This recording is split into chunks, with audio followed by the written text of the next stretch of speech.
Hi, I'm Maxine Penny and my pronouns are she, her. I am a DJ and co-founder of Goddess of Queens. And this is Goddess of Queens Presents A New Voice in Music, a monthly show where we explore conversations around music, culture, and what we can do to make life more inclusive. Whilst I have a background in culture management, I am passionate about bringing people together from all walks of life, and in this episode, I'm super excited to bring two amazing people who are ready to get vulnerable. Alex Kitain is a multidisciplinary entrepreneur and entertainer. He runs The Coffee Vine and Fresh Drip, two highly successful and trend-setting coffee brands, and together with his best friend, me, he is the co-host of Comedy Quiz Amsterdam, a wildly popular trivia show. Currently, he's working on his first TV show and he lives and works in Amsterdam. Check out our Instagram and website, comedyquiz.amsterdam, for more. We also have on today's show Billy Burgess, who believes his life purpose is to cultivate creativity for transformative impact. With a diverse academic and professional background spanning 20 years, he has dedicated himself to nurturing emerging talents in digital marketing, advertising, and innovation. Also currently based in Amsterdam and a frequent supporter of our comedy quiz, Billy is serving as the Global Director of Content Creation. His professional journey has included leadership roles in Paris, Stockholm, and New York City.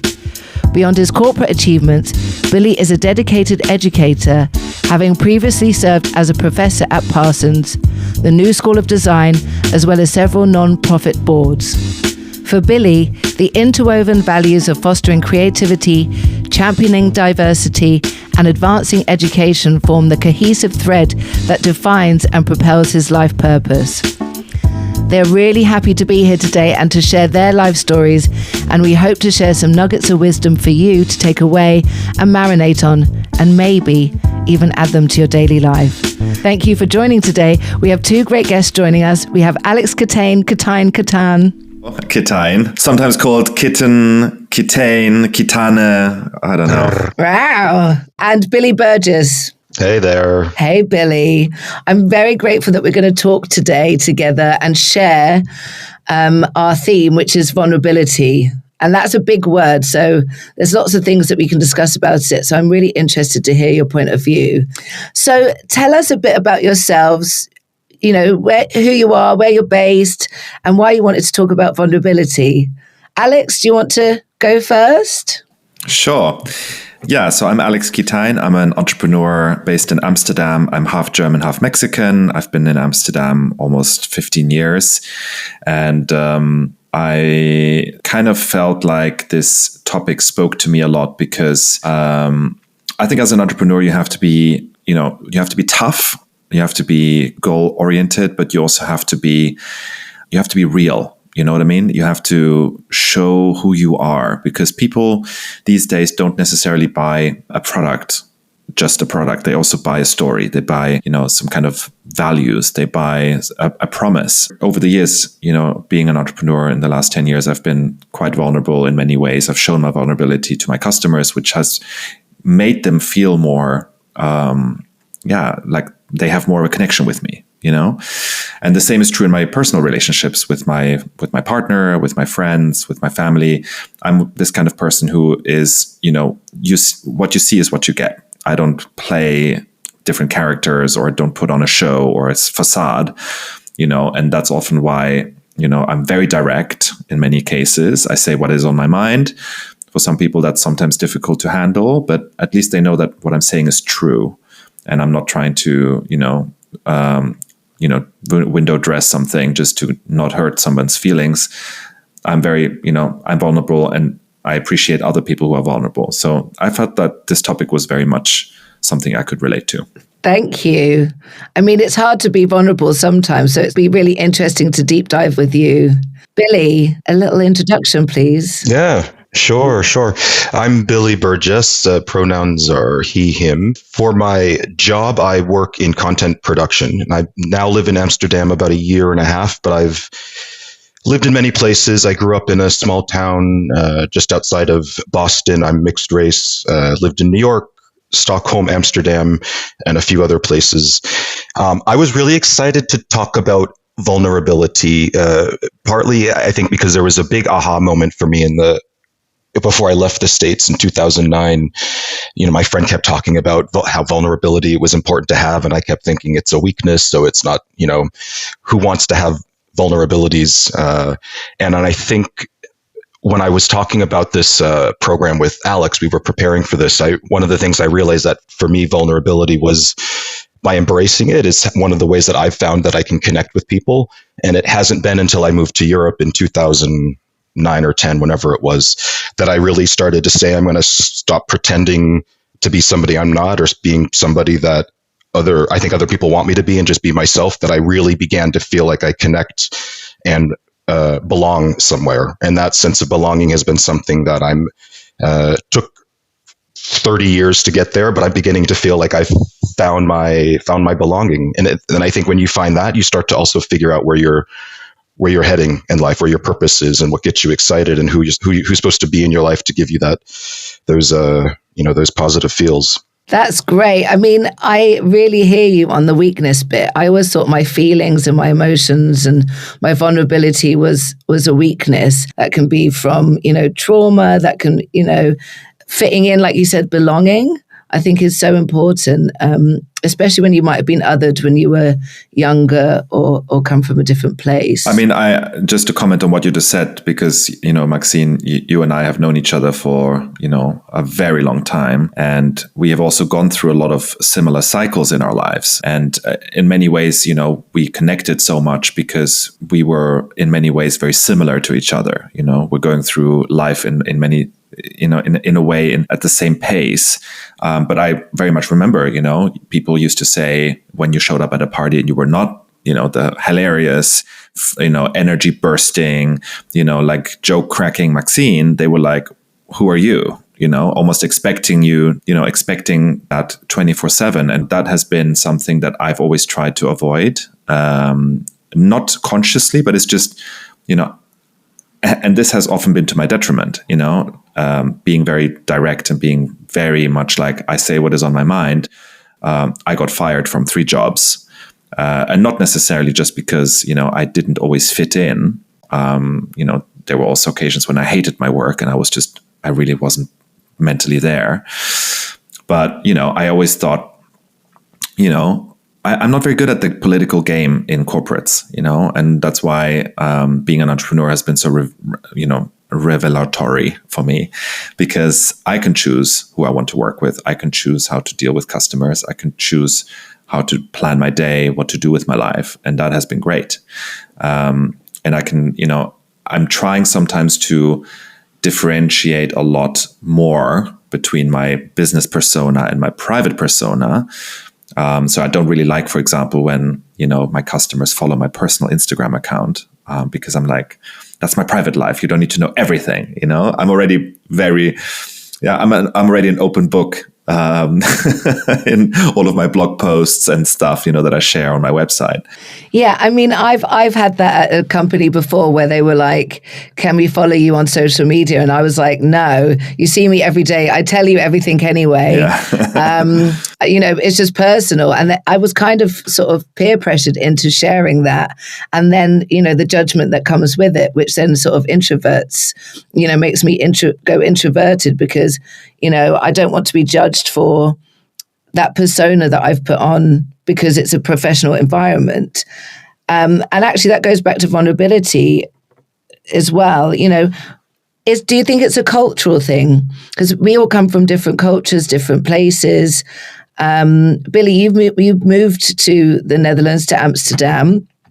How has that affected your vulnerability? Because I remember finding friends as an adult was also hard. You don't know anyone. Yeah, it's been, so I don't know if it's cultural or generational or individual, but I do know that almost like every chapter in my life, when I'm moving from New York to Stockholm, Paris, or here, I'm growing and I'm kind of figuring out partly who I want to be.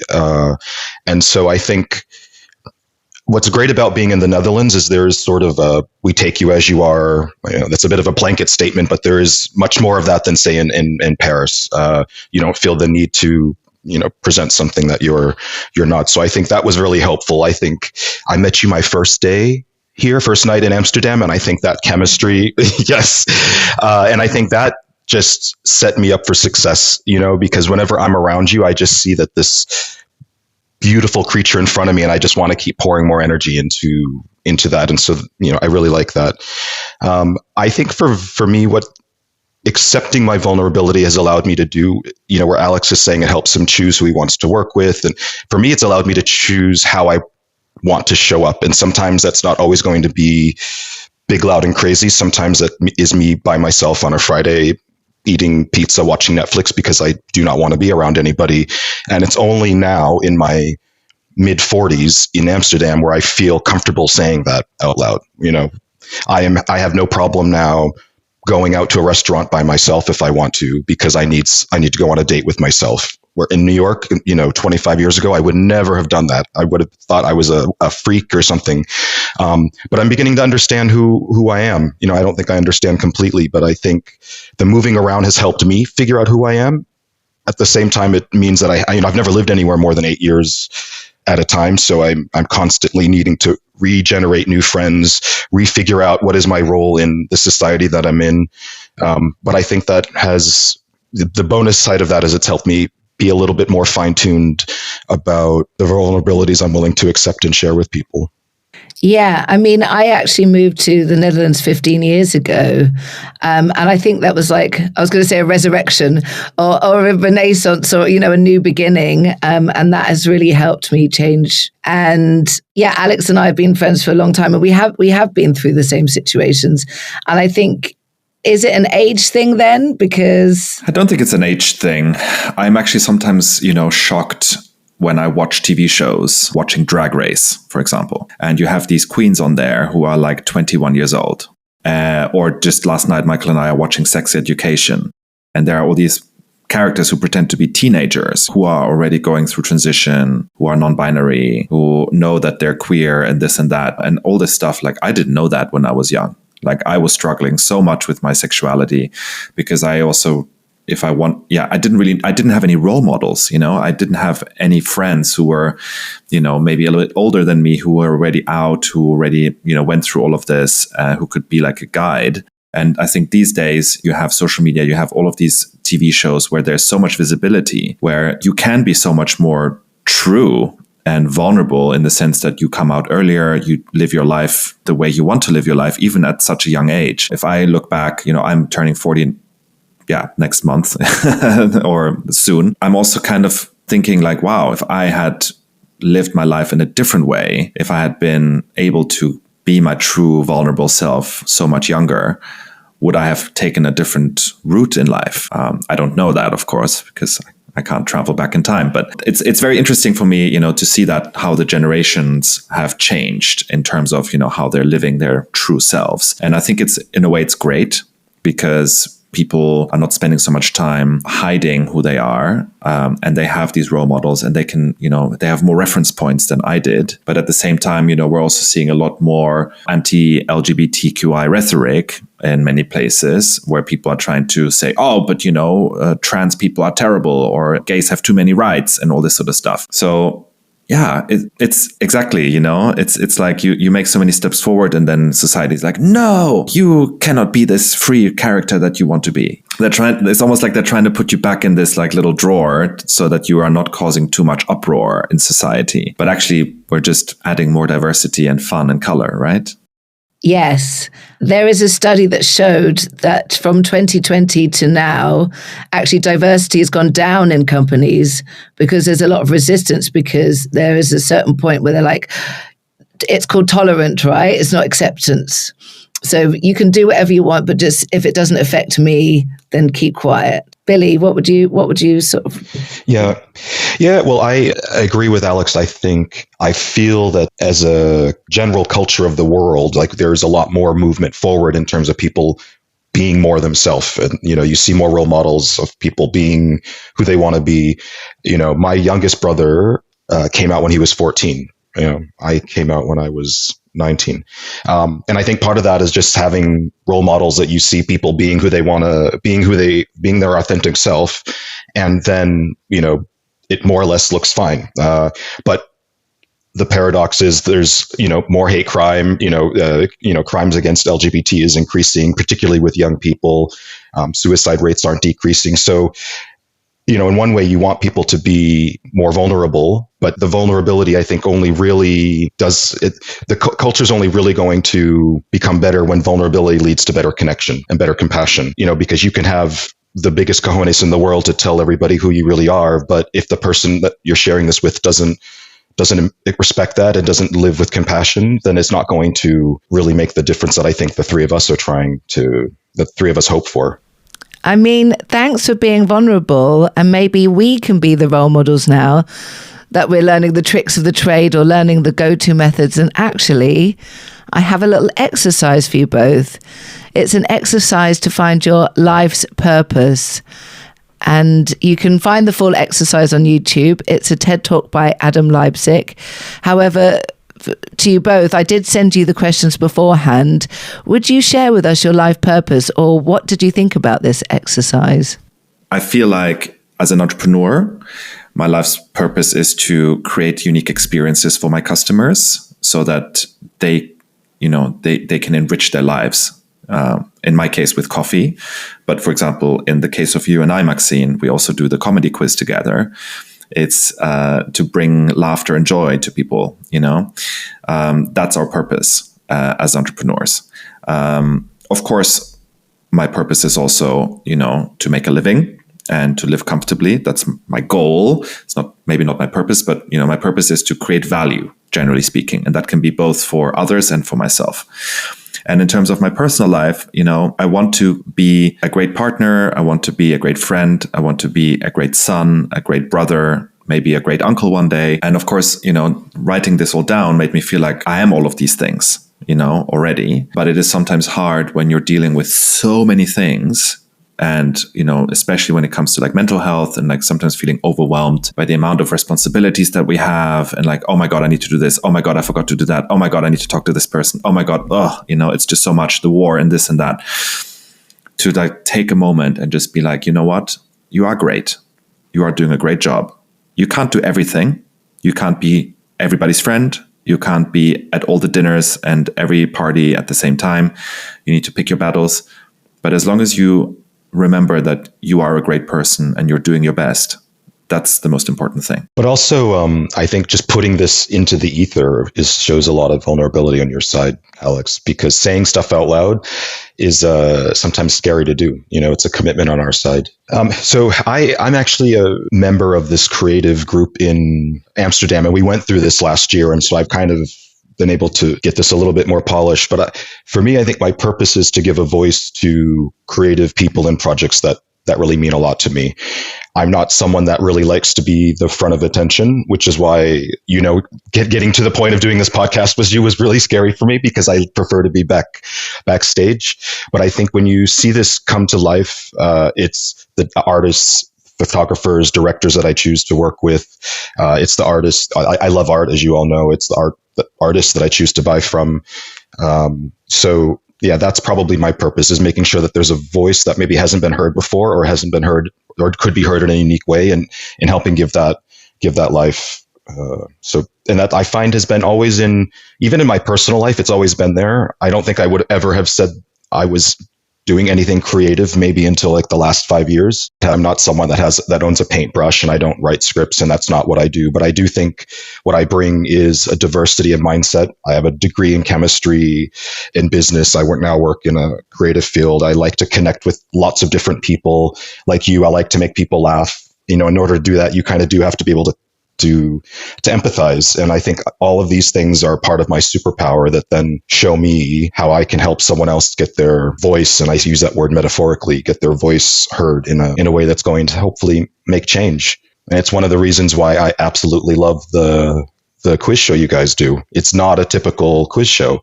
I don't know how much you realize it, but you're educating people on cultural movements in every quiz that you have, and there's something so powerful about that. And it's why I'm always front and center cowling like your biggest fan whenever I see. I really believe in what you guys are doing.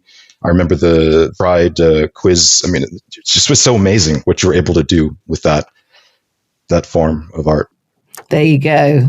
But I mean, I appreciate that, because that, that's what we want to do. We want to each one teach one. I know that's a proverb that was used a lot in the US, but it's, if you learn something, you want to pass it on. And I truly believe that's how we make change. And if we can do it in the form of joy and pleasure and through the comedy quiz or through the events or whatever we do, I also believe that we can be creative in our own ways. So as this podcast is about bringing people together through music, I have a few music questions for you. Alex, I know we've been to lots of festivals together. We've been to concerts. I really enjoy your range of music styles and knowledge. Billy, I'm not so sure about yours. In what ways has music impacted your life? I'm not I think the last time I bought a CD, MC's Hammer was still at the top of the billboards. Okay, so it's been a very long time. I don't have a Spotify account. For me, music is just something that's in the background.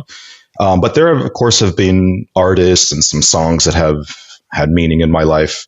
But I think what I have learned, particularly in Amsterdam, more so than anywhere, because it's such a music-rich culture here. Everybody's going to some festival, or they know some DJ, or they are a DJ. So I kind of like to learn about music through other people's passion for music.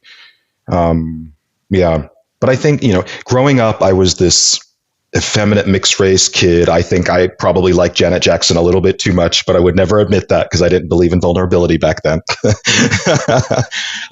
Yes, I love Janet.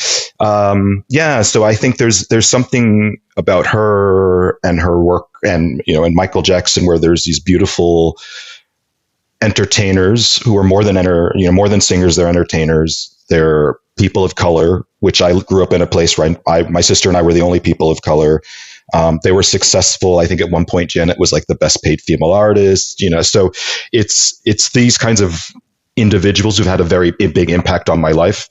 I know Beyonce's gone on to do more, but it's my formative years were, the late 90s. And I think that, the music back then is what really sticks to me. Anytime I hear anything from that time period, it just, part of it brings shakes, because I'm like, oh shit, that's when I used to pretend I was somebody I wasn't. But then I look back at how far I've come. Thank you, Billy. I really appreciate that. You're sharing this journey with us. And honestly, it's a true testament to you, our friendship, and all that you do for others. It just really makes me feel like music can influence you, your emotions and your moods, and help us grow. I really, really feel that. Alex, what's your experience? I mean, for me, music has been, a constant factor in my life since I was little. My father has a very eclectic taste in music. My mother is very much, she only listens to classical music and finds almost everything else, kind of like, too common. I don't know. She's a bit of an elitist when it comes to music, which I sometimes find a little bit frustrating, because I also want her to understand the music that we like to listen to. And my taste is very broad. I can listen to Estonian folk music. I can listen to very heavy techno. I can listen to, old school R&B. It just depends on what's trending in my Spotify Discoverer or in my, what I feel like at that moment. I almost always have music going on in the background, either at home or in my headset. And music really has influenced my life in a lot of ways. I fall back to music, when I'm feeling a certain way. As you said, Maxine, we've been to many festivals together. I've been to a lot of festivals in my life. I've been to countless concerts in my life. I used to collect CDs back in the day, So music is a very important thing for me. And it's quite funny because my partner is he listens to everything I play. And sometimes when I come home and he's playing music on the Sonos system, it's very much like, pop and like happy bubblegum pop and stuff. But he's very happy to listen to what I like, and that's also cool because there is no friction there, and I think he likes my taste. I mean, you've got good taste, and I love how music can bring you into emotions. But is there a particular song that makes you emotional? I mean, I love Wild as the Wind by Nina Simone. I think just the history and her voice and her story, and every time it comes on, it's a bit heavy, but it is a very beautiful song. Is there a song that sort of evokes? My good friend works for Boiler Room, which is a music thing. And she was in Amsterdam for ADE and invited me to go to Digital. And I heard for the first time someone named DJ Minx. You probably know who she is, but I learned about her later. She's from Detroit. She's amazing. But she was playing gospel music mixed with electronic. And I thought this was the craziest thing I've ever seen, but somehow it gave me the life that I didn't know I needed to be living for that, 30 minutes that I was listening. I really liked that. I really loved it. We love a bit of gospel. Yeah. Yeah. It was with take me to church. Yeah. Take me to church with the electronics. Both versions of the churches. Yeah. I mean, music can be your religion, right, Alex? For sure. Yeah, definitely. I mean, when I was a bit younger, I was a gigantic Bjork fan. I've seen her 3 times in concert. Last time with Michael in Dublin, just before COVID. And she's someone I grew up with. She has been in my life since I can remember. I remember when her album Homogenic came out in 1997. And I was in Paris in a Virgin Megastore, and I saw these gigantic posters hanging from the ceiling advertising the album.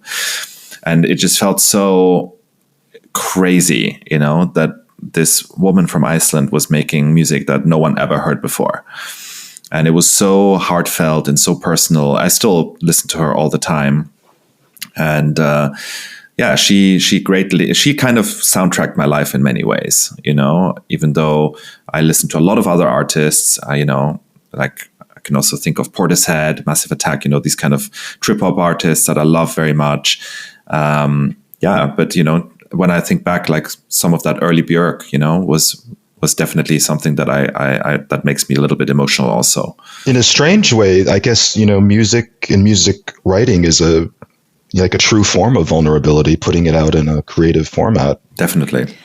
Actually, I've started singing lessons, and I sang to Alex in the car the other day. You did. And You did. I've been thinking about it because actually that was a very vulnerable moment. And I was like, I didn't really do that well. But Alex was a dear friend. And Car is a safe space. It is. I nearly blew his eardrums, but... it was all good. So one last question. Is there a film or music video that you think people should watch or has made an impact on you? Well, I'll tell you what I was doing when I was knee-high to a pig's eye. Michael Jackson had the song Scream that he did with Janet, which is still today the most expensive music video ever made, unless something changed in the last few years. I love this video. It's basically this mofo telling people to leave him the F alone, which is definitely how I was feeling at the time. Janet looked super tasty. They're dancing off their heads, but then there's like high art being mixed in at the same time. There's technology. There's, it's just a mind F. And what I liked about this is he likes to make short videos, which at the time you didn't really do, right? You just cut lots of images and you put it to a song. And he tried to tell stories. And I, for me, this is my favorite music video of all time in every possible way. It's funny that you bring this up because in a recent quiz that Maxine and I did, we mentioned Michael Jackson's Thriller. And this video was almost not made because he couldn't get the funding to produce it. So he had to actually self-fund part of the cost to get it produced. And they didn't want to play it anywhere because they thought it was kind of like a short movie instead of a music video. So it's very interesting. He definitely changed, the music video format in so many ways. But again, going back to Björk, I used to own a DVD with her best music videos, and her music videos were always a piece of art, every single one to this day. And she worked with a director called Chris Cunningham, who directed All Is Full of Love, where she is a robot. And I think that video really, when I see this video, it makes me cry because it is so incredibly beautiful and the song is so beautiful. And it just reminds you, that actually everything is full of love, but we are so easily distracted into thinking that everyone's against us or hating people or being angry at something, when actually we can just tone it all down, and just go back to our robot instincts. Is that a thing? But, just that you just need to be open to receive love, and you can give it back. Snap. I love that. She is iconic. And I think it's beautiful. And it goes back to that creativity and being vulnerable and not being afraid to share your creativity. And like I said, I feel like we have that all inside us. So quick fire round. Your top tips. You get 3 each. And it can be about music or anything that's made a difference in your life. And if you could share them, that would be great. So Billy, do you want to go first? I say try to meet different people that think differently than you, be empathetic, listen to what they have to say, and then find that common ground. That's definitely one. Connection. There's many different people and many people that think differently than you as possible. For sure. I agree with Billy. I think, just being open to new experiences, not always doing the same thing,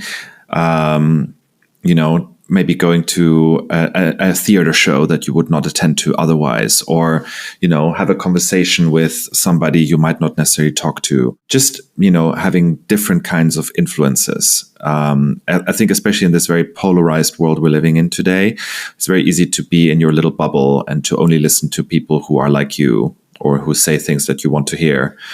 And instead, it's very important to keep a broad, open mind so that we also understand what is going on with other people that, we're not friends with, that we don't look up to. So we can better relate to people and find bridges. Because at the end of the day, I listened to a podcast earlier and they were saying, there's no democratic or Republican way to pick up the trash, and so it was quite funny because I felt like, at the end of the day, we're all doing basically the same things. We go shopping, we cook, we do this, we do the other, but then it's just like this influence from the outside that makes us think, oh, this person is my enemy, or this person I don't like, or, this immigrant or this whatever. But ultimately, we're all just people, living our lives, and we should all be able to live together in peace and harmony. Yeah, I think that would be my second tip is find a way to make yourself laugh out loud, every day, if it has to be listen to a podcast or a video. I have refound my love for stand-up comedy, and I was there this weekend at Boom Chicago in Amsterdam. I love to go to improv. Laughing out loud just really calibrates everything else going on in the life around you. And it helps you keep you sane. I love that. We've been to a few comedy shows. I even did an improv actually at Boom Chicago, which is in Amsterdam the other day. It was great. And like Alex said, just trying different things, it really expands your horizons. Any last tips for anyone?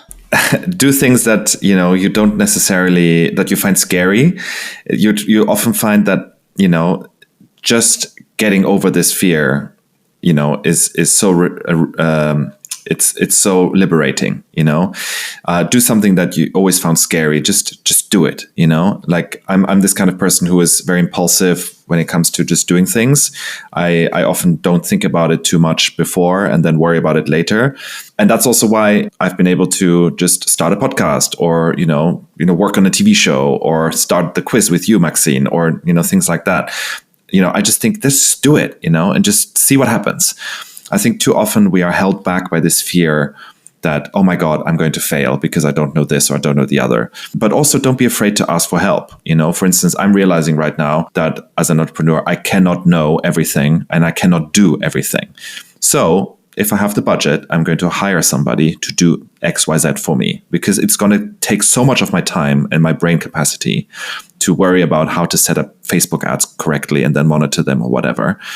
I'm just going to hire someone. And these are the things that we need to let go, but also not be afraid to try something new. That's my advice. Just be open to trying something new and go out of your comfort zone, because you'll probably find that you'll learn something really important along the way. Yeah, invest in yourself, even if you think you can't afford it, Yes. And it will come back to you. Billy? Yeah, I dovetail on this. I think there's a guy named Dan Pink who talks about fulfillment at work, and he says you need three things: autonomy, mastery, and purpose. Drive probably is one of his big ones. So autonomy, mastery, and purpose. But I think striking the autonomy piece, mastery and purpose really do help give fulfillment to life. And so on top of trying new things, I think it's also not having the fear to keep going at it, keep chipping away, to figure out whatever that mastery is for you. It could be free. There's lots of really amazing free ways to learn things. Practicing, I know, Maxine, you're, learning how to make podcasts now. Don't give up, and eventually you'll become a master, a little M master. And that will just continue to give you fulfillment, along with the purpose that you've already shared with us. I would just love to say a huge thank you for being part of this conversation today. Alex Kitain and Billy Burgess, thank you again for being here and sharing your insightful thoughts on vulnerability and also your amazing knowledge on music. And remember, if you understand yourself, you understand the world. Join us next month for more conversations and subscribe now to this podcast where we share our passion for music and bringing people together.